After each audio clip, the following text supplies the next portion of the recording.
Hello, it's Chapo coming at you with a bonus episode out today. Folks, we're taken to planning these episodes out, and we've been planning this one for a while with our good friend Josh Androsky to come a little bonus episode for all our listeners in the Newsom Imperium to give you sort of a voting guide for the upcoming election. But it is very hard to plan show topics and guests around the news cycle. And obviously the news cycle in America is currently dominated by yet another unspeakable mass shooting atrocity that has really, I think, pushed everyone to the limits of what meaning and language and just sort of like, I just feel like it's just a moment where I know everything feels totally insufficient. And it's like disgusting to talk about and propose solutions or say the same shit over and over again. But I mean, also what's played out is just kind of like throwing up your hands and going, oh, well, I guess nothing's going to change. I guess we can't do anything. I mean, even if that may be the case, I just feel like we're passing through a membrane right now. And it feels like we have just made a covenant with evil and death in this country that is just going to choke us all. I mean, I know this is a really fucked up way to begin a show. We're supposed to be talking about supposed to be hanging out, having a good time with our friend Josh here today, but I'm trying to choke the fucking words out of my mouth, but I'm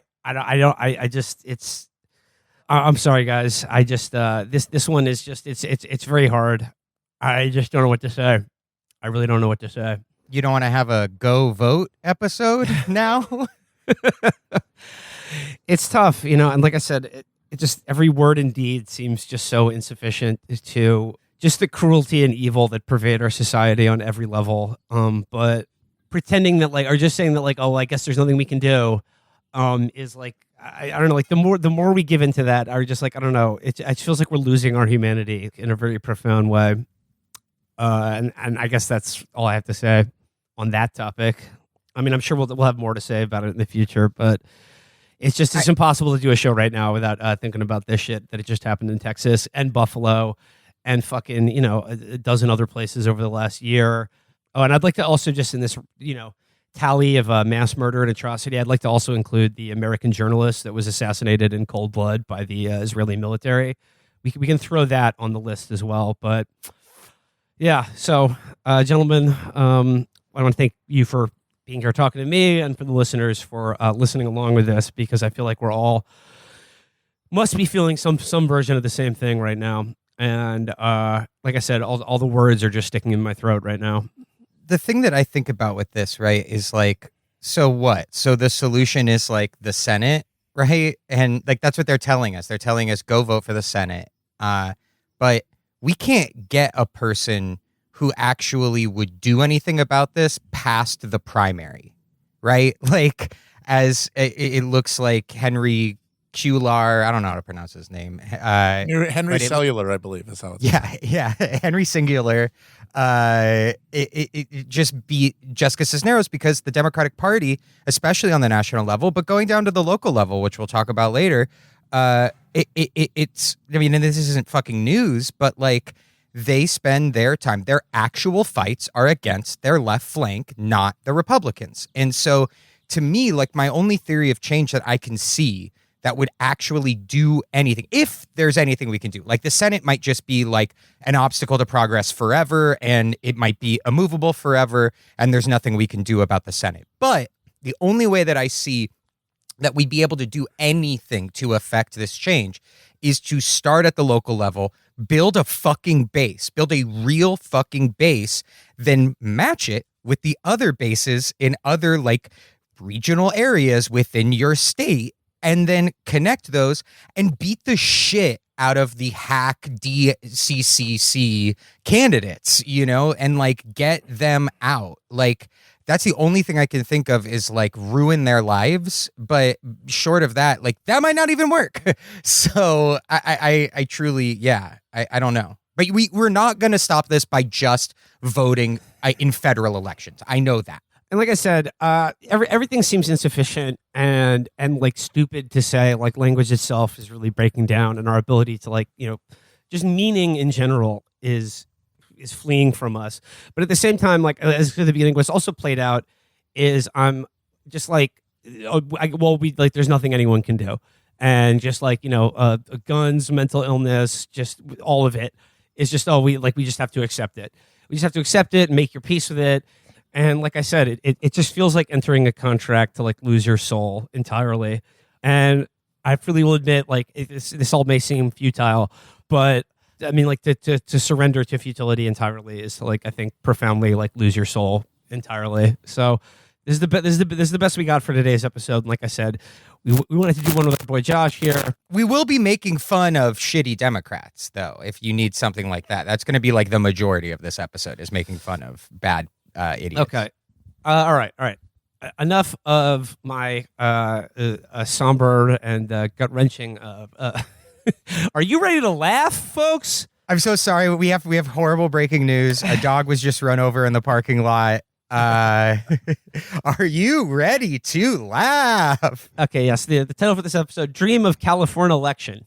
Hey, and also, if you're not in California, also turn off this episode. Stop listening right now. It's not for you. This is only for citizens of the Newsom Imperium. Citizen, report to the vote processing area to get food rations from Gruesome Gavin. I will say though that everybody should listen to this because one of my foundational beliefs in politics is that East Coast bias is ruining our country. So everybody, including if you're listening to this and you might be like a former left presidential candidate that everybody likes, that's like making really shitty calls in California elections. Everybody needs to pay more attention to this shit because California and Los Angeles in particular, we export all the bad policy to the rest of the country. The SWAT team, thank Los Angeles for that. Prop 22 and the gig economy serfdom, thank California for that, right? Like decimating our mental health infrastructure. Reagan did it as the governor. Like anything terrible that is going to happen in your town is happening right now in California. So, a grim visage of your future, or maybe just a little bit of advice on how to stop it before it starts. So, got the primaries coming up, Josh? Oh, you better believe it, baby. Primary season in California is the only time that you really have to vote because all the Democrats fucking win anyway. All right, well, let's go to the rundown here. Okay, who do we got on for senator? Okay, so the senator, Gruesome Gavin, picked Alex Padilla, who is an LA guy. It's like one of the first times that an SF Bay Area dude will pick an LA guy for fucking anything. But here's the problem. Literally the only thing I've seen him do all year has been to roll a tortilla in like a really fucking cool way, which it was really cool, but I'm pretty sure a senator is supposed to do more than that. So I guess he's been better than Kamala, but that's all I could say. That woman's never rolled anything in her life. Not one time. No, she did. She rolled a joint, but she never lit it. She that's all she would do because rolled world's worst joint. Asked to leave Democratic Party. Yeah, David Crosby would be like so mad. You guys follow the David Crosby joint ranking. Sure, yeah. Like people will send it. We'll submit their joints to the Cros for his rating on it. He likes sort of the more of the classic like fatter like 60s style joint. He's sort of old school in that regard. Yeah, I feel like Kamala would like send him a picture of the joint that she rolled, and he would just quote tweet it with a picture of a toilet. So is Padilla is he worth voting for at all, or is there anyone else you could vote for in this race? Look, man, Padilla's gonna win, so you might as well vote for somebody else. There's a couple candidates that I think are at the very least worth highlighting. Only two Democrats of interest. The first is, and I'm gonna mispronounce his name, Akinyemi Agbede. Who, based on his candidate's statement, seems to be a literal human spam email. I'm going to read it for you right now. Rescue America! 3 exclamation points. America must be revived from collapsing. Therefore, electing Dr. Akinemi Agbede for the United States Senate is the answer. That is it. That's his only thing. Okay. Well, I mean, that's good enough for my vote. I mean, if I would live in California, I'd be voting for this guy. He sort of seems like I don't know. He's got Queen of Canada vibes. You know. You know, like what's her name? What's her name? The Queen. The Queen they have up there in Canada. She's the answer, and I think it is Agbede is the answer. Rescue America. And then you also have Armando Perez Serrato. Yes. Okay. So this candidate statement's a little long, but I think you'd like the punchline. So Chris, if you don't mind, like putting some uplifting music in, or maybe something that would like play in an antidepressant commercial. Hell yeah. California Proclamation. My beloved Californians, I empathize without beguilement nor prejudice how solemn my words must tender to assuage your unfeigned hardship and bereavement, cloaked in the uncertainty of loss. Our prayers and condolences illuminate many a kindred spirit with honorable presence. Your noble sacrifice perpetuates our united comfort of hope. I pray our Heavenly Father will bring light to the plight of the world, ease your daily crucifixion, and complete economic resurrection for our American family. This is the way. Donate today on Apple Cash, Venmo, Google Pay, or Cash App. Then he literally lists his cell phone number and his fucking home address. It's the first Cash App in bio. I'm trying to resurrect America. Him hit my line. Okay, that candidate statement reads like he just got hit with the Philip K. Dick pink Valis light and then decided to run for senator. Yeah, it's funny.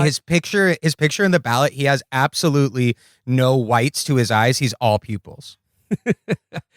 Are there any Republicans running for senator in California? You better believe it. And I think this one's got a legit shot, or at least a pretty good platform. And his name is Dunn Grundman.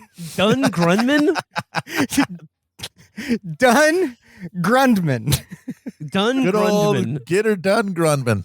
No, look, this might be a misprint in my ballot that I got. It might be Don Grundman, but according to my ballot, it's Dunn Grundman.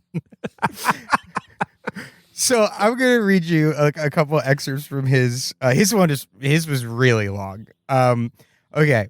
The first line is, in my campaign for sanity, my background and qualifications are the poisonous fake vaccines don't work. Another excerpt. I am chairman of the Constitution Party of California, CP of CA.org. Also, National Straight Pride Coalition.org. In parentheses. Straight Pride Coalition. Yes, the Straight Pride Coalition.org. Then in parentheses, normal, natural, healthy, sane. My normal, natural, healthy, and sane t-shirt is raising more questions than it answers. Arrestbiden.org. I mean, that's easy. They are attacking the children.org. Oh, they are. So, yeah, that does seem to be happening quite a bit. Yeah. Okay, this one's weird. Stopnumber24.org, which, like, is that an anti-Kobe thing? It's the sequel to the Joel Schumacher movie, The Number 23. He doesn't want it to come out. It's too twisted. Yeah, it's the number 23 got everything perfect. Why would you try to add to it? Look, yeah. Now, if you heard about what was, if you thought you could handle about the number 23, when you find out what's going on with the number 24, your head would explode. It would be like the mouth of madness. We would all be capering into the streets. Okay, the next one is a racist website about Kamala Harris, whose name I won't read because I work in politics. Okay. The next one is candlecrusade.org. Excuse me? What is that? Can we guess? That sounds like a scam to me. No, it is. It's an anti-Semitic. It's like Hanukkah. We shouldn't be taking work off. Kids should be in school on Hanukkah. Well, fuck. I was always in school on Hanukkah. No, wait. Who the fuck got Hanukkah off from school? It's 7 days. To be fair, Josh, did you get a week off school? Look, my town was like, my little suburb was like 85% Jewish. So we do things a little differently. Like our football games were literally like, Goldberg throws it to Rosenstein. Rosenstein fumbles. Katz picks it up. Actually, more realistically, the football games were, tonight's game is canceled due to allergies. Somebody put milk in the Gatorade, and the whole team has the shits. So Dund Grundman and his I'm sorry, Dund Grundman and his candle crusade. You're telling me he's got a shot here to get the Republican nomination to run for Senate? Well, yes, because I think my personal favorite website of his is IamAdomesticterrorist.org. Okay, now I think if this is the case, I think you are actually compelled. It's your duty to vote for this guy in the Republican primary if you can. Yeah. Well, they don't have those anymore, right? Yeah. They don't have Republican primaries. They've just got the jungle primary now, Yes. right? Yes. Okay. So, and this is very They're important. all to running mention. against Thank you. each other. Oh, okay. Yes, because California is such a one-party state, they just do what's known as a jungle primary, where if anybody gets more than 50%, literally like 50% plus one vote, there is no runoff. There is no general election. You win. Game over. So, yes, and it's Republicans against Democrats. So, at the very least, if enough of us vote for Dun Grundman, then Padilla will be dropped below 50%, hopefully, and then we'll get to see my dream, which is Dun Grundman in a debate. There's two other things that he says that make me really there's one that's like a knock on him that makes me worried, and then there's one that's very good. There's one bit of hypocrisy in his platform, which is he wants to promote nuclear fusion, but he also says, and I quote, "Say no to Homer Simpson fake 97% science." So which one is it, dude? What? Homer works at the nuclear plant. Which one is it, dude? Yeah, but he's not a very competent, safety administrator at the nuclear power plant. So, I mean, is that the import of that statement, or is he saying the Simpsons are like anti-nuclear propaganda because it makes it seem like it's unsafe, or the people in charge of it are greedy misers? I think so. I think they're like, look, please, you take it from me, Dun Grundman. The guys running our nuclear plants, they're not dumb idiots. They're not B guys. So say no to Homer Simpson science. That's like calling LeBron and the Lakers NBA championship. It's a Mickey Mouse ring. It's like no, you got a Homer Simpson nuclear power plants in California. We need some. They don't count. This is Simpsons energy. It's fake. And Homer Simpson is a fraud. Yeah, damn it. And more people should be talking about this, especially in ballots. So the one thing that he has against Gruesome Gavin, very important quote: "Free deep state Patsy Sirhan. That's a message we can get behind. All right. Okay. Yes. Absolutely. Good. Yes. All right. I know who I'm voting for. Dun Grundman. Dumb Grundman and his candle crusade. All right. So that's the Senate line. All right. Well, then we got governor. I mean, this is. I mean, come on, Gruesome Gavin. This is the Newsom Imperium. I'm surprised he even lets people run against him in California.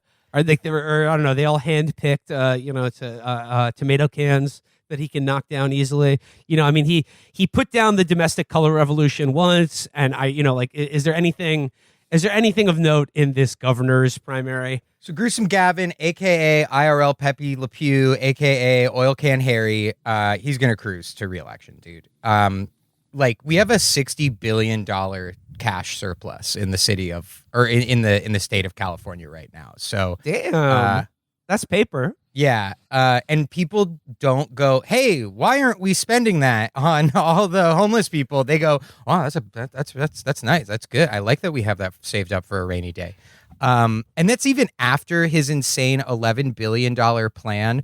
I don't know if this seems like an Eric Adams thing to do more than a Gruesome Gavin thing, but he literally was like, gas prices are up. You got a car. Here's $800.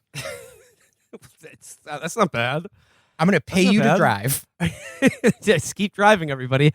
I think the Eric Adams plan for California would be to spend that $60 billion surplus to bury nuclear weapons along the San Andreas Fault and just set it off all at once to let all of the energy crystals out, so that when Los Angeles sinks into the ocean, it'll open up huge new opportunities for energy crystal mining in Southern California. The mystics and statistics say it will. Okay, I see here there's a guy named Leo Zaki. There's a guy named Leo Zaki running against him. Yeah, there's a really good quote in his ballot, which is, quote, "Having been a board member of the California Poultry Federation, I've experienced firsthand how incompetent and self-serving the and corrupt. The vast majority of those in power truly are. And it's like, dude, he got a fucking firsthand look at the California Poultry Federation. I can imagine there's a lot of dirty deals going on there. Hold on, just back to that $60 billion budget surplus. I mean, it's funny, like I feel like I hear all the time about how California is just like a mismanaged nightmare, and that like everyone's leaving the state because like because of the damn budget. Where the fuck did this $60 billion come from? COVID. So what, just for like, real, not do it? like a ton of it came from fucking just like Biden giving it to us and us being like, thank you so much. We're just not going to spend this. Like we spent like a couple $1 billion on the one thing that will actually solve homelessness, which is buying up hotels, motels, and like office buildings and turning them into housing. But like, yeah, dude, we're just like sitting around. 60 bill. Okay. Saving it for a rainy day. Good thing there's things are pretty chill right now. So just sort of like just keep that under the couch cushions for the moment being. All right, Leo Zaki and his. By the way, California Poultry Zaki. Does that last name ring a bell to anybody? Zaki? Zaki Farms, dog. The Zaki Farms heir, Leo Zaki. He's running. All right. Well, he's sort of the chicken tendy candidate. Then I see here there's another person named Marina B. Dawson. Yeah, dude. What the fuck? Are these all screen names, or all these fucking like Twitter names that people are running for governor? What the fuck? Marina B. Dawson. Yeah, Dawson, dude. Dawson. Hang loose, Dawson, bro. I'm convinced these are some Todd Gonzalez ass AI people that Gruesome Gavin had his Silicon Valley friends create to like make it look like he's running against people. But the reason I put Marina B. Dawson on there is she has a 3-word bio, which I think is pretty good. F all politicians. Damn right. All right, yeah. I'm sorry. All of the names for people running for office in California sound like the roster of the American baseball team from the Japanese video game, like Bobson Dumgren or something like that. You know what I'm Mike talking Truck. About? yeah, Mike Truck. Well, we've had some candidate statements like "F all politicians" and and the Candle Crusade, Stop 24, fake Homer Simpson science. Josh Androsky, let's pretend you're a candidate running for office in the state of California right now. What would be your candidate slogan? I gotta say, if I had one for statewide office, it would have to be something along the lines of Texas sucks. Yeah, because Texas is going at California all the time. That's what I'm like talking about, this budget surplus shit. They're like constantly talking about fucking California like it's fucking Mad Max Fury Road out there, and they're like they need to take in refugees from the fucking from the shiny Pacific coast who all want to come to. I'm sorry, a state as big as California, but in every way comprehensively more of a fucking dystopian nightmare than California is. Like. We were just in Texas, and shit, at least California's got good weather. Like, oh, hey, would you like to be in a state that executes more people than the Taliban, but it's 120 degrees every day? And hey, if it goes under 60 degrees, the entire electrical grid will fucking shit out. Yeah, that sounds like a great. Like for no state income tax. Yeah, that sounds like a good deal to me. I wonder what the state income tax does. Huh. Yeah. Weird how the one with the high taxes doesn't have a... anyway, but the thing about the Texas sucks thing is that the reason why is because Adam Curtis on this very podcast was like, we need to like wake up old stories. We need to like revive old myths. And I think California nationalism and like California exceptionalism, sure, maybe it will unleash a monster that no one will ever be able to control. But at the very least, I think you could harness enough energy to actually beat Gruesome Gavin with it. Or Gruesome Gavin is the one who consumes the spice, and he becomes the god emperor who leads jihad across the entire galaxy. That's the classic irony. We need to wait. Could you imagine it like Leo DiCaprio and Ed Begley Jr. with solar powered weapons, just like marching east across the plains? We need to wage a Butlerian jihad against Silicon Valley first. No more thinking computers. No more metaverse. All right, moving down the list. Lieutenant Governor. Yeah, I mean, this one's quick. surely, surely. I mean, we got to get rid of this lieutenant governor position. What the fuck? It's like vice president for being a governor. Get the fuck out of here. Yeah, it really is just basically, I think that the only thing you're like really in charge of is like some vague like insurance like stuff, or like possibly like some regulation. So it has like a sliver more power than the VP does, which is really funny. But the only reason I'm bringing it up is because the incumbent, who is like absolutely going to win, Eleni Kounalakis, I've never said that out loud.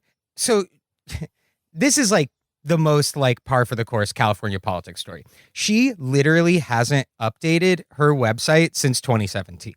She's in the middle of an election, and you go to her website and a pop-up comes up that says, "We won." Well, I mean, this is thrifty budgeting. This is why you have $60 billion to play around with out on the left coast. So yeah, lieutenant governor, fake position. Don't believe it's real. Get rid of it. Okay, moving up the coast. San Francisco, I should say, experiencing the a level of crime that would make it comparable to, I don't know, Amsterdam or something like that. But everyone who lives there is losing their fucking minds. And I guess like the only thing of note here is vote no on the Chesso recall, because I'm so sick of these fucking San Francisco people. I'm so sick of them. And they're like, crime has gone up a little bit. Like, it just, well, yeah, you live in one of the fucking wealthiest cities on the planet. Like, just fucking stop fucking complaining. Oh God. Yeah, I really hate the San Francisco people. I can like the whole Chesa thing is absurd. Yeah, this new tact of blaming progressive DAs for the police's fuck ups. Like, I've never seen this before, where like the news, the media, other politicians are like not mad at the cops. Like they're mad at the DA for like the cops not doing their job. It's insane. But yeah, like San Francisco, like you mentioned, crime rates like Amsterdam, but every Walgreens is Johannesburg, apparently. Yeah. So someone pointed out that the city of Jacksonville has a comparable population to San Francisco, but they have a Republican governor and mayor and 3 times the murders of San Francisco. And I'm sure like their DA isn't like, the son of the weatherman or whatever. He's the son of a literal weatherman. Yeah, it's Florida. I would just out of pure spite for these fucking just like tech yimby assholes in San Francisco who are like, if they have to see a homeless person from the fucking orb that they levitate to work on, they think it's like society is falling apart. And it's like, guess what? It is falling apart, but it's because of you, asshole. Yeah. Yeah, man. I don't really have any recommendations for San Francisco because that city is like pretty gone. But I mean, just follow Shanti, like if you want takes on San Francisco. Friend of the show, Shanti Singh. She'll give you all the takes you need. All right, well, back down the coast, back down to Los Angeles, California. I mean, Josh, like you've hipped us on this show before to the Los Angeles City Council and the importance of LA City Council people. Could you just give us your brief spiel again on why the LA City Council is important? Yeah, so look, here's the thing, right? Like LA County has 10 million people. So to put that into perspective, that would make it like the 10th most popular state in the country. Like it has more people than the bottom 10 states combined. That's over 20 senators worth of people that are in LA County alone, right? Like over half of the population of the state of California lives south of the LA County line. Like, to put that into perspective, it's an unheard of amount of people. It's a mega city like LA County, and LA City is obviously the biggest part of that, and drives the policy there. LA City has 4 million people, and yet we only have 15 fucking people representing us. We have 15 city council members. To think about that, like the city of Chicago, notoriously politically above board, notoriously not corrupt city of Chicago, has over 3 times the amount of representatives, like over 3 times the amount of democracy. Chicago, than Los Angeles. And so like for that alone, it's the most powerful city council in the country, the most powerful municipal body in the country. But it's even more powerful because of the charter of Los Angeles. So we have what's known as a weak mayor system, and that's not just because of his chances in getting fucking elected or picked to be the India ambassador. By the way, quick tangent on that. Did you see that his parents hired a lobbyist? No. Wait, Yeah. for him? Yes, Garcetti. Okay, so wait, Garcetti. Okay, whose dad was the OJ district attorney, right? Yeah, the guy And who then also fucked the up mayor, OJ right? trial. Yeah. Yeah, so Gil Garcetti, so for those that don't know, the mayor of Los Angeles is like a smug CAA prick, basically, who has like presided over the most insane sexual harassment like in his office. Like his like main dude is like a serial like assaulter and harasser, and he is incredibly guilty of letting it happen. And so Chuck Grassley, of all people, is like stopped looking at butter cows and started ruining Garcetti's life. And so Garcetti's not going to be picked as the ambassador. So his mommy and daddy hired a lobbyist to help him. Wait, he wanted to be ambassador to India? Yes. That was Okay, Biden's thing. He was a Biden boy. And from Chuck the jump. Grassley has injected himself into this. Like he's got come out of the Dairy Queen bathroom to just spike this guy's ambassadorship. Yeah, dude, it's incredible. Dude, smoking that Garcetti pack. Yeah.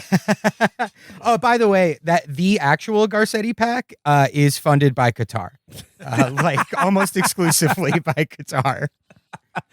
Okay, so yeah, he's a good guy. So yeah. So anyway, the mayor doesn't have any fucking power. Like again, I'll take Chicago for an example. Like if Lori Lightfoot's like, this is the fucking budget and this is what I want to do to the schools, like that's her prerogative, right? London Breed in San Francisco's like, yo, this is the fucking budget. In LA, the mayor only suggests the budget, but it's council that actually does it. So the fact that we have an $11 billion budget every year and we spend half of that on the fucking cops, like that's council, right? Everything that gets built and not built, you know, like all the fucking insanely ugly luxury mixed use condos with like a poke place and like an axe throwing bar underneath them. Like that's all your council member who's deciding not to build housing that essential workers can actually fucking afford. Or, oh man, social housing, if you can even imagine it, right? Like, and climate in LA, like, when you think about climate, a lot of the times you think of like prime ministers like sucking each other off at a back room at a Swiss hotel or whatever. Like that's who's deciding like our climate fortunes. But LA already has the nation's largest publicly owned energy utility in the country, which is kind of the first thing you'd create if you were going to do a Green New Deal, is the nation's largest publicly owned energy utility. So like literally all of this shit, like homelessness, climate, public safety, all of that, like that's not done by Congress. That's not done by the Senate. That's not done by the fucking president. They can like give money to these things, but the actual policy that affects your everyday life is done by your local government. And the most powerful local government in the country is in Los Angeles. So like basically a way to think about it is like an LA city council person. Like we'll get to our marquee candidate here. But let's say like our girl Nithya, for instance, who won her election. Like she represents like and has like the power, money, and represents, crucially in a democratic sense, probably more people than Liz Cheney does as the senator from Wyoming. Yeah. Oh, absolutely. Absolutely. And with that power, I mean, she's done some incredible things. Like she's pushed the city to decarbonize every single building. So like no more fucking natural gas in new buildings. She's completely transformed the way homelessness is approached in her district, taking cops out of the equation and putting fucking actually trained like social workers and mental health workers in those positions, right? Like she's like, there's real power to materially change people's lives. And like a big part of that, right, is when you're on city council, you're usually not in a body of like hundreds of people like your average congressperson is. You know, it's if you've got like a block of like 30 people, like, you know, in your like big city councils, like you can affect real change. If in LA with 15 fucking council members, all we need is 4. All we need is 4, and then you get to 8 pretty easily. Because these people just operate off of petty personal grievances, not any ideology. All right. Well, getting into you know, like really the marquee name in the LA City Council race. I've interviewed him on the show. It's Hugo. It's Hugo. Yeah, Hugo It's all Soto about Martinez. It's all about Hugo. Like, you know, if you have the chance to vote for him, and you know, like, what is it, Los Feliz, Silver Lake, like East LA. The East Side. He is your man. He is your man. Yeah, the East Side. It's like Silver Lake, Echo Park, Glassell Park, Atwater, Hollywood, and East Hollywood. And you know, the thing about Hugo is like this burgeoning movement, right? This burgeoning labor movement that we're seeing, like our generation and like Gen Z, like lead, like the retail worker labor movement, right? Like these jobs that historically, like, you know, are done by low wage workers to the point of like not having like any power. That is like embodied in Hugo. Like that movement to unionize Starbucks, to unionize Amazon, right? Like Hugo spent his last like 15 years with housekeepers, like immigrant housekeepers. And he was able to go up against fucking BlackRock and win like fair wages, healthcare, and respect on the job. And so like we're talking about like there's a huge difference between like a quote unquote progressive candidate and then electing somebody who like has actually like materially in the Marxist sense improved the lives of the working class and like has an actual pathway to doing that. And that's Hugo. I know, like the fundraising's been going good, but like, what is the state of Hugo's race right now? Like, I mean, it's coming down to the wire here. Like, does he have a good shot here? He has a great shot. So the best way that we know, you know, just like full disclosure, I help with his campaign and another campaign that we'll be talking about in a sec. But like, you know, we haven't done any polling because polling costs a lot of money and is bullshit. But we have seen the opponent, Mitch O'Farrell, who you might remember as the guy that sent like 400 cops into a park to stop people from having a candlelight vigil for the unhoused. He's going insane. He has sent like 1 million mailers. He's getting money. So the police unions jumped in on us, right? The LA police union has dropped almost $100,000 sending fucking insane, like fear-mongering mailers to everybody's house. The Hollywood Chamber of Commerce, the literal eye of Sauron in California politics, the corporate landlord lobby, the California Apartment Association is what they're called, but they are BlackRock. Like they are like the corporate landlord lobby.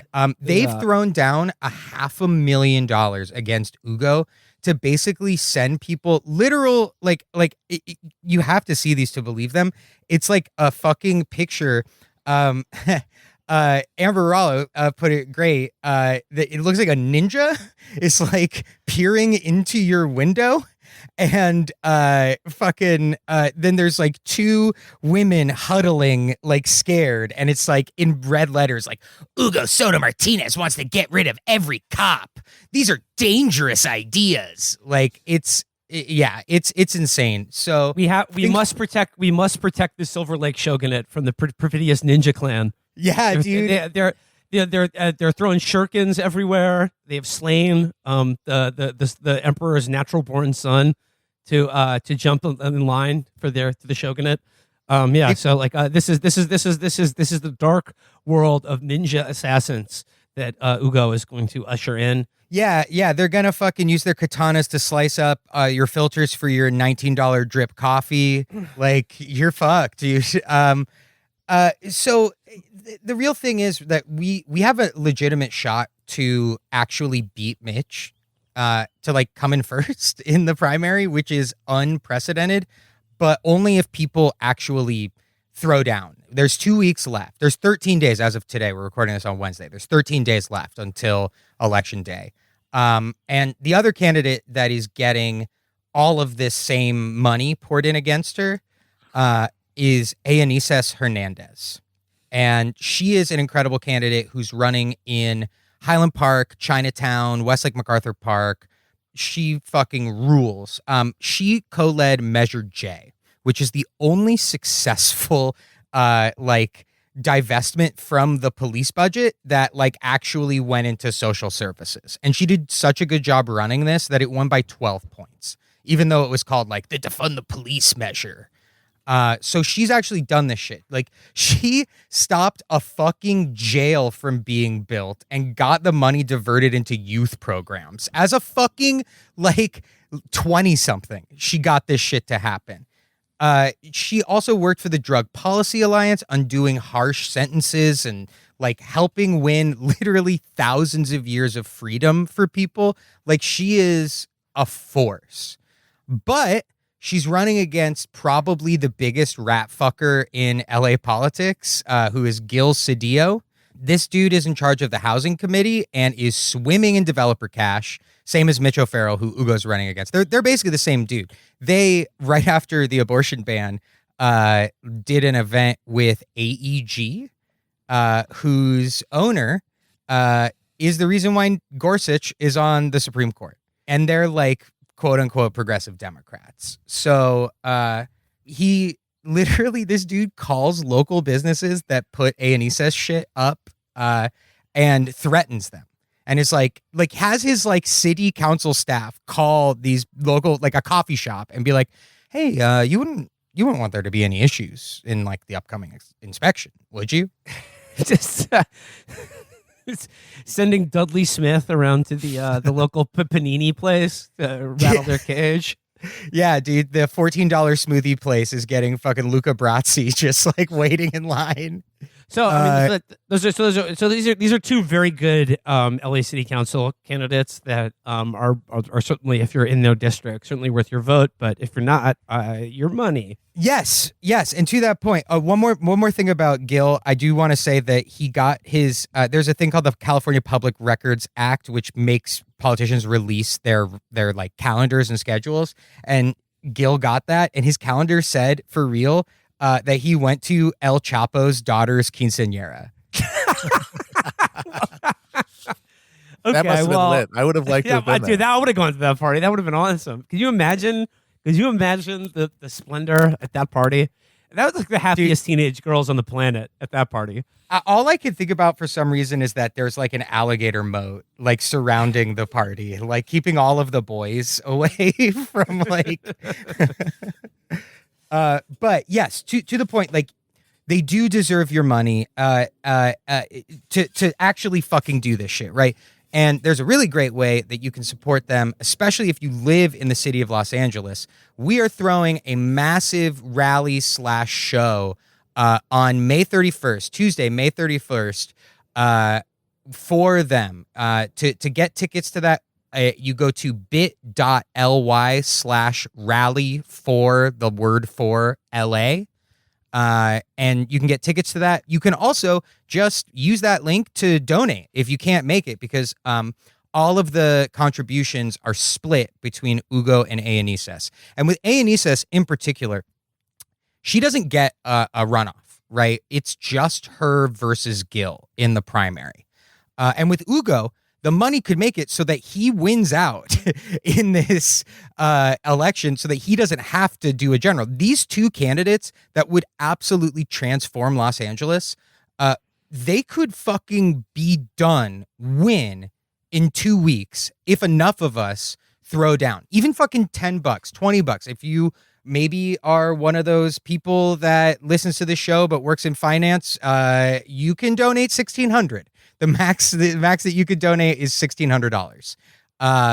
But all of the money goes towards fucking knocking on doors of like monolingual Spanish speakers. These districts are like overwhelmingly Latino. They're poor districts that are being gentrified. 12,000 people, 13,000 people were displaced from both of these districts. And that's working class, usually working class Latinos. And so like this money goes to bringing them in and like creating an actual base that will outlast these two candidates. These two candidates don't care about power. They care about giving that power to actual workers. And I just think that if we're ever going to fucking fix anything, we have to start in these deep blue areas. Like my theory of change is that Bernie and Corbin lost in large part due to the fact that nobody has ever seen the government do anything good for them ever in their lives. So they don't buy it. They don't come and participate in elections because why the fuck would they? Every single person that they elect doesn't do shit. So if we can get in deep blue Los Angeles a couple people that are committed left, socialists, to legitimately like do transformational policy, then we can show the rest of the country that it's fucking possible. We can show the rest of the state that it's fucking possible and build on this momentum to actually get Medicare for all in California, to actually get a housing guarantee, social housing for all in California. And then the rest of the country can see, hey, this shit doesn't suck. And then ideally, like the people that are power hungry egomaniacs will be like, well, this is a way I can get elected, is to do these wildly popular programs. Who knows? It's the only way out that I personally see. But also, to your point earlier about like the difference between progressive liberal Democrats and ones who come from a labor, like an actual union background. It's like, the power base that you build and are ultimately accountable to will be, like you said, like people who work in hotels, housekeepers, like the actual people who have like working class jobs and not basically like a kind of permanent consulting class and like nonprofit, like whatever you want to call it, like the usual like liberal nexus of like professional scolds and hall monitors and wealthy people. Yeah, man. And like, look, I don't know how much we've like really tried this before, like to actually get people that are bound to movements, the way that Aenesis is bound to the movement against police violence, the way that Ugo is bound to the labor movement. Like they are who they are because of those things. I don't know if we've ever as the quote unquote left, like legitimately attempted to put these people in positions of local power, and then build off of that. Because you're not going to fucking beat your senator. You're not going to fucking take down Kristen Sinema first. You have to fucking win the Phoenix City Council or whatever before you can build a base big enough to fucking take down a monster like that. Okay. Are there anything else in the city council races of note before we get to the mayor's race? Nah, I mean, look, if you live in CD11, which is the west side, which is like the most toxic district in the city, to the point where like I'm like almost glad it'll be the first part of LA to be reclaimed by the sea. Vote for Aaron Darling. Look, there's a lane in the primary for a Bernie guy to win in that district. I don't know about the general, but there's a lane in the primary for a Bernie guy to win. Aaron Darling, civil rights attorney, literally has sued the city and slumlords, and like is a guy that is like the real deal. So if you live in the godforsaken west side of Los Angeles, then please vote for Aaron Darling. All right. Well, let's go to the mayor's race because we keep talking about deep blue Los Angeles, but like your next mayor may be like a proto-Trump asshole. This guy Rick Caruso. Yeah. Okay. So Caruso is like an insanely interesting and like wild aberration. I feel like he's like. So now that everything's fucked, now that like space-time, the fabric has been ripped, like there's just these kind of like interdimensional beings that like pop up and like he's one of them. He's the smoothest, shiniest dude I've ever seen in my life. He's like comes out the gate fully laminated, right? Sorry, I should mention he built the Grove and the Americana. So like he is like the luxury mall guy. He has spent $24 million of his own dollars in a quest to turn the city of Los Angeles into a luxury shopping destination. Like that's it. Like he that's all he really wants to do. And he is everywhere. He's running a strategy that we in the lanyard biz call the Gabo strategy, which is that he just fucking yells his name. Everybody is yelling his name over and over and over again, and until that's all we can talk about. That is the only, he in particular is the only person that's really getting any play in this election cycle in Los Angeles. Well, he's gotten all this. He's got all the celeb endorsements, right? I mean, like he's like, you described him as like a midway between Mike Bloomberg and Donald Trump, but also someone who's friends with Gwyneth Paltrow and Snoop Dogg. Yes, yeah. He's doing the Trump thing of like wanting to be friends with celebrities, but he's doing the Bloomberg thing of paying people to like him. So it's like all like the Krusty the Clown sort of like celeb-fluencers who are like backing him. Like he just got the endorsement of like Snoop Dogg, for example.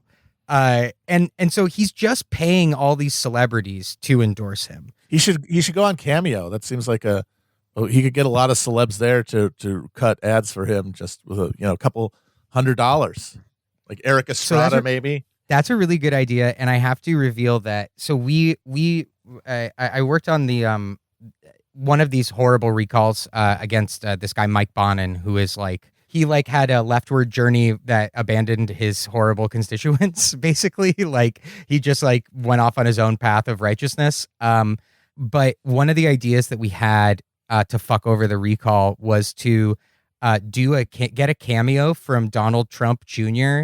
Saying that the recall was great and that he loved the recall. You're gonna allow the recall, just with his like Xanax voice, just like, let me tell you right now, I love Jose Cuervo and this recall, baby. It's so funny the way Don Jr. tries to talk like his dad and then like totally fails at it. He tries to do like the hand motions, he tries to do the voice and everything, and it's just, oh God. I mean, it's like whenever he butted off of the Trump spore, I don't know, someone dumped some chemicals in the vat or whatever, or fucked up that cloning process or whatever, because he is a pale imitation of his father. Yeah, it reminds me of a story I heard from a girl who dated one of this lead singer from 311. Which is that he would get so fucked up that he would go do karaoke and sing his own songs, and everyone would boo him and be like, "He just doesn't sound anything like 311. You suck." Okay, so that's Rick Caruso. Is there anyone worth voting for in the mayor's race? I mean, I'm looking at some. I mean, certainly some funny names here, like Mike Furr, Giuseppe aka Giuseppe Busciano, a.k.a. Joey Buckets. Yeah, okay, so I'll do yeah, okay. I will do a very quick rundown. Mike Feuer dropped out of the race to spend more time dealing with his federal corruption charges. Okay, as one does. And the most impactful thing he did all campaign, and I wish I was making this up, is drop an ad featuring Jason Alexander as the voice of his mustache. Okay. So, yeah, there's an issue with Hollywood being in this election, which is that everybody that has a bunch of money gets really slick, well-produced campaign ads that are truly insane. Giuseppe Buscaino, aka Joey Buckets, he is the Caruso cuck now. He dropped everything. He literally you don't have to do this, but he is stepping down from city council to run for mayor. And Rick Caruso swooped in, stole his whole tough on crime Republican platform. And now Joe Buscaino went from polling at 20% to 1%. Oh, man. Yeah. And a big reason why is because he basically spent $1 million on two particular things. One is insane videos with Napa Know-How style guitar music. And the other is taking his family on flights across the country to various Italian locations. He would do these fundraisers in the part of Chicago that just has red, white, and green flags. So he would just go to Arthur Avenue in the Bronx to do a campaign event for the LA mayor's race? Yes. Okay. This was a big scandal when the money, the first, so you have to periodically like release what you're spending your money on. And his were just like first class flights for the whole family to New York City. and then you would see pictures of him on fucking Mulberry Street or whatever, like just like with a dude that looks like Junior Soprano. Well, you know what they say: a man who does not spend time with his family can never truly be a man. La Famiglia. Gina Viola. Okay, so getting to the candidates that you might actually want to vote for. Gina Viola is the left candidate for mayor. She's an organizer with White People for Black Lives. If enough people vote for her, that would be really nice. But she just doesn't have the money or the name rec to really do anything. So vote for her. Cool. Like literally vote for anybody that isn't Rick Caruso so that he doesn't get 50% of the vote and just win outright. She's cool. Vote for her. The other person that you could vote for that's fine is Karen Bass, who is like most likely going to make the runoff.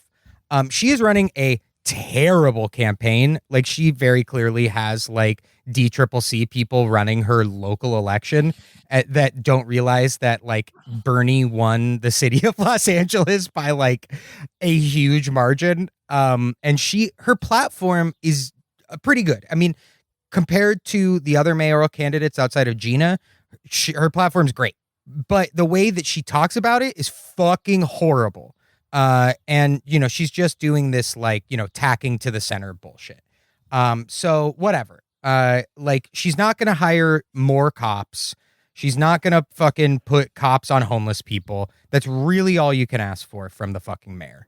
Well, as long as you're talking about cops here, lastly, it's the LA County sheriff. And Josh, has Los Angeles made any progress in the area of, I don't know, not having your sheriff's department controlled by neo-Nazi gangs?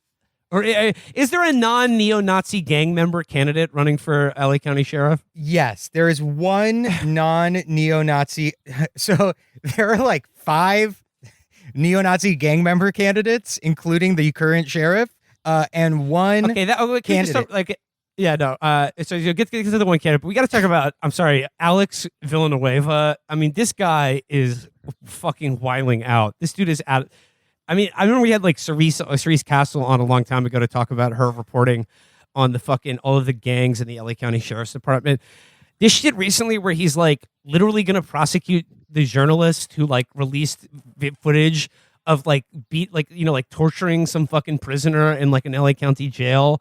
And they're saying like that's the crime and not what was on the fucking video. Like literally like just straight up freedom of the press issue. Like threatening like to bring the full weight of the sheriff's department and all their neo-Nazi gangs down on journalists who cover them and all of their crimes. Yeah, dude. So this is, I did mention, Deep Blue LA, but there is like a streak of like insane conservatism in the Democratic Party, right? Like the right wing of the Democratic Party is in power in Los Angeles. So there's one thing that they seem to really hate, which is journalists. So like, for example, Mitch O'Farrell at Echo Park Lake at his like big thing, over 30% of all journalists in America who were arrested and detained, they all were arrested and detained that one night at Echo Park Lake, right? Like, Villanueva does this fucking bonkers press conference where he's like, and he has a very like low energy Trump kind of thing. He kind of talks like a little bit like what's his name, the son of that church guy who like is always getting in trouble for doing all those parties. Oh, Jerry Falwell Jr. Yeah, he kind of just sounds like Jerry Falwell Jr.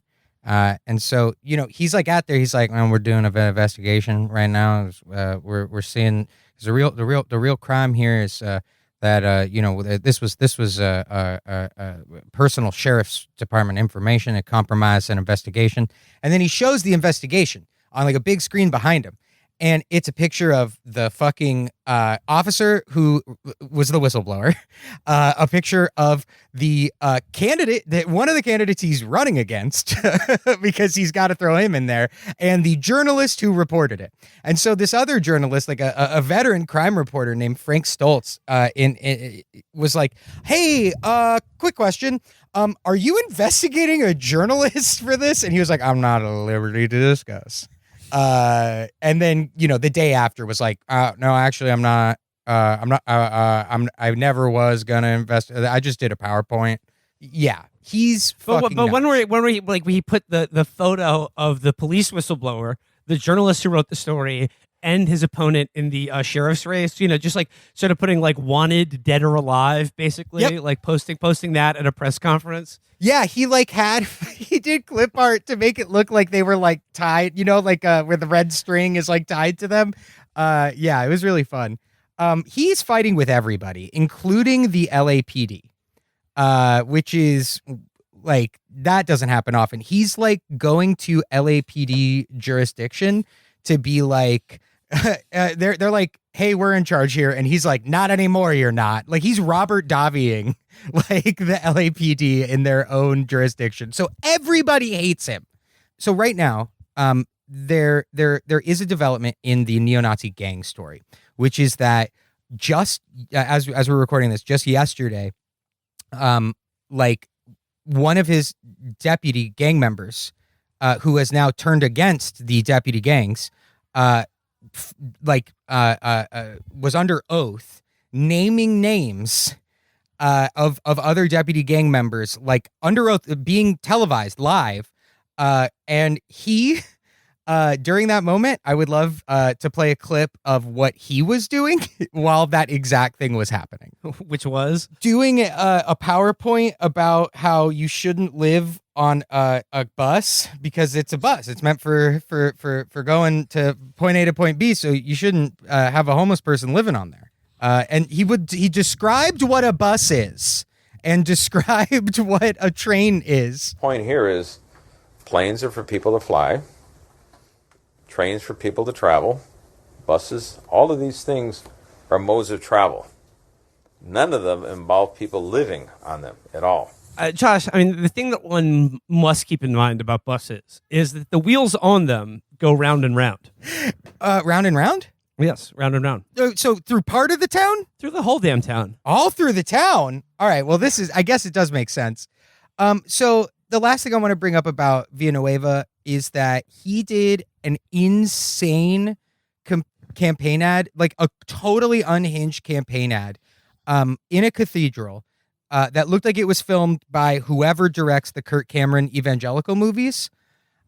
It's like him praying. He's like, God, I hope that you shine your light on all the police officers that are trying to save our community. And like behind him are like BLM Antifa, like holding like torches and pitchforks, like behind the fucking stained glass. And there's one whoopsie. He never got permission to do that. So the Archdiocese of Los Angeles made him take the video down.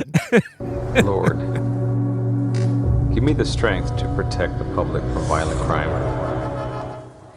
In a statement, the Archdiocese of LA said in part the video was filmed without the appropriate approvals of the Archdiocese.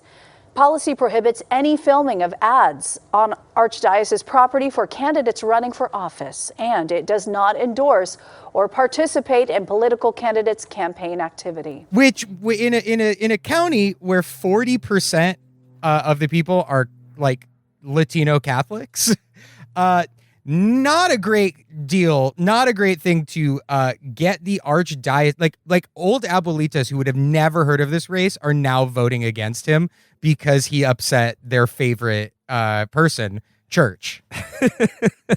Okay. Is there any hope of getting this asshole out of there? And is there anyone who's going to replace him who is, like I said, not a neo-Nazi gang member? At the very least, can we just have that very low bar to clear for anyone in law enforcement? Unfortunately, no. The person who is going to probably win is another great name named Cecil Rambo. What? Get the fuck out of here! Yes. Get the fuck out of here! Yeah. No. No. Fuck off. Cecil Rambo. So here's all you need to know about Cecil Rambo. He shot 3 people in the line of duty, and 2 of them were fellow deputies. See, this guy, some people say ACAB. This guy's living it. Yeah, it's just it's worth voting for that with a track record with a KD ratio like that.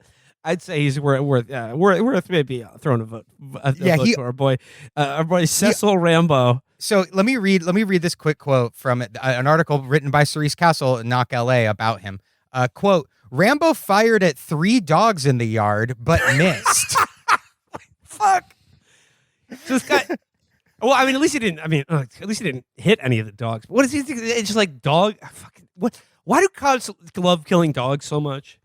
It's their favorite thing to do other than killing people. I don't know. I feel like it's like, why? Because they can do it because they can kill something that's like kind of a part of your family, but there'll be way less questions asked about it. I mean, why do Hot Topic teens love Morrissey? You know what I mean? It's just like something that they do. But okay, to finish the quote. So deputies heard the gunshots of him trying to shoot the 3 dogs, prompting one of them to come around to where the guns were, to where the shots were. And at that point, Rambo began firing at them. He fired 18 shots while the other deputies fired 3 or 6. And he hit a deputy whose name was Deputy Crookshanks. Stop. I object. This whole damn election is out of order. There are too many fucking stupid names in it. Where are these people coming from? Okay, so the last stupid name is actually a good candidate who, if enough of us vote for, might actually make the runoff. He is the only fucking candidate in the race who for sheriff who, look, I understand people who are like, I'll never vote for a cop. I fucking get it. But this dude, for our neo-Nazi sheriff's department, where our, like, at least one of our former sheriffs is in jail for kidnapping and trying to assassinate an FBI informant who is looking into all of his crimes. There is maybe, I think, an argument for trying to get in somebody, the only candidate who has actually ever tried to hold the gang members accountable. So this dude was in internal affairs. His name is Eric Strong.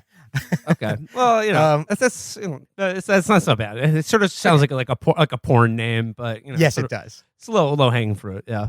Yeah. Well, low hanging a lot of things. So Eric Strong worked in internal affairs.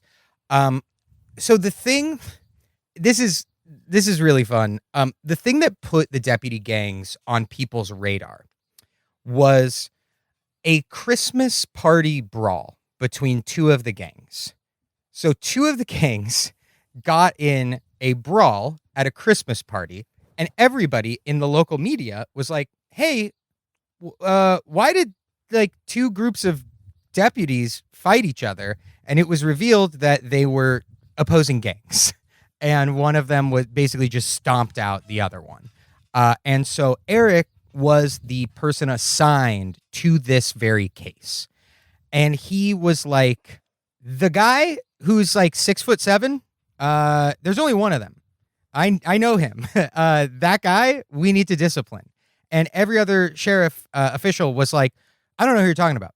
And he was like, there's one guy who is 6'7", who is about 6 inches taller than everybody else. Wait, he's a sheriff from the video. He's 6'7" and he's a sheriff's deputy? Yeah. How come he didn't hoop? I know, man. That motherfucker. Where's Terry Rozier to tell us?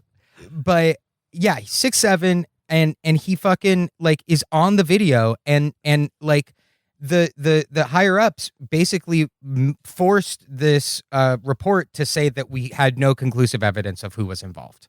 And he's like, that happens every fucking time. So he has the only plan to get rid of the deputy gangs that might actually work, which is split up the deputy gang members so they can't be in a gang together at the same fucking station. And then also put them in jail. That's a good start. So he's sort of the Edmund Exley figure in this sheriff's deputies race or sheriff's race. I mean, which was the guy that from Walking Tall who held the big 2x4? Joe Don Baker. Okay. Buford Pusser. Yeah, he's our Buford Pusser. Another name that might fit in this election. Final question. Just back to Cecil Rambo for a second. Those dogs he shot out, were they pit bulls? I mean, he was in South. Okay. All right. So, okay, all right. Perhaps justifiable in that sense. Just kidding, folks. I love all dogs. Pit bulls, we love them. I want to blow the whistle on hurting them. I like to blow the whistle on them hurting other people. In fact, I'm blowing a whistle right now as one approaches me on the street. Yeah, so I mean, look, like the main thing is that your vote doesn't fucking matter in federal elections, but it actually does. Well, I mean, Jessica Cisneros might prove that otherwise. Your vote kind of does matter on if there is a legitimately better candidate. But look, you have the most power to affect real change at the local level, and all the shit that is like actually making your life terrible on a day-to-day basis is done by local politicians. Well, there we go. Josh, I want to thank you for coming on and hipping us to the greater LA area, but also California politics. I mean, Josh, am I in Juan Carway's Chungking Express? Because I feel like I'm California dreaming right now. Wish I could be out there with you fellas. Wish I could be out there. I'm stuck back here on the East Coast, but you know what? I do feel a little bit better. Electoral politics aside, just because always a joy to talk to you, Josh. So much fun as usual. Oh, I love you, buddy. I love you all. One last plug for the show, bit.ly/rally4LA.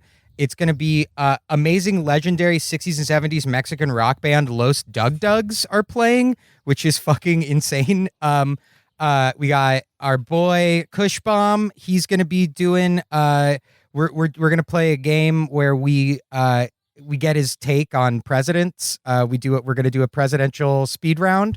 We're going to have Adam Conover.